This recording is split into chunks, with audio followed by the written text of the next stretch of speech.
بیٹیاں کتنی پیاری ہوتی ہیں. میں نے گھر میں بیٹھا تھا, فراغت تھی, تو مجھے اس کھیل کا نام نہیں یاد کہ بچے کیا کھیل رہے تھے.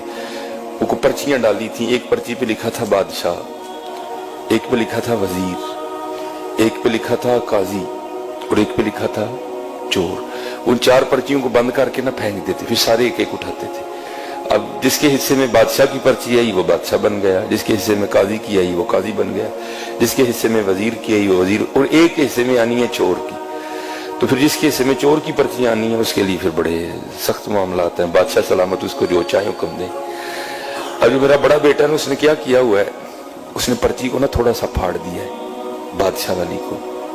تو بیٹیوں کو نہیں پتا چل رہا کہ بڑا بھائی ہمارے ساتھ کیا کر رہا ہے, تو وہ بار بار بادشاہ بن رہا ہے. وہ بیچاری کبھی کوئی چور بن رہی ہے, کبھی وہ کسی کو کہہ رہا ہے میری جوتی پالش کرو, کسی کو کہہ رہا ہے. میں بیٹھا دیکھ رہا ہوں سارا. میں نے کہا یار ایک ہی کرنا ہے. میں نے کہا جی مجھے بھی کھلاؤ.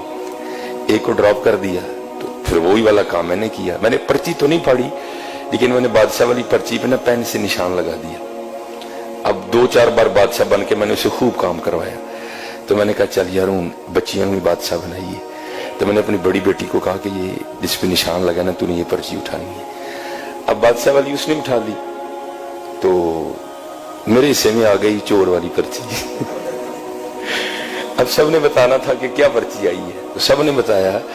تو اینڈ پہ نا مجھے سارے کہتے ہیں جی بابا آپ کیا بنے ہیں. تو میں نے کہا جی میں چور بنا, میں حضور کے ممبر پہ بیٹھا, میں جھوٹ نہیں بولوں گا. میری چھوٹی بیٹی رو پڑی اور میرے گلے لگ کے کہتی میرے بابا چور نہیں ہے.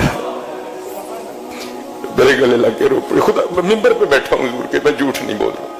حالانکہ میں ایسی باتیں نہیں سناتا, یہ آپ کی دلجوئی کے لیے سنا رہا ہوں کہ بیٹیوں کے لیے کبھی ایسا فکرہ نہیں بولنا. یہ رحمت ہوتی ہے. میں ممبر پہ بیٹھا کہہ رہا ہوں, میرا اللہ گواہ ہے اس بات کا. ہاں میں ایسی باتیں نہیں سناتا. وہ میرے ساتھ لگ کے نہ رو پڑی, حقیقتاً رو پڑی, اور کہتی میرے بابا چور نہیں. یہ رحمت ہے, بیٹیوں سے محبت کروا دیں.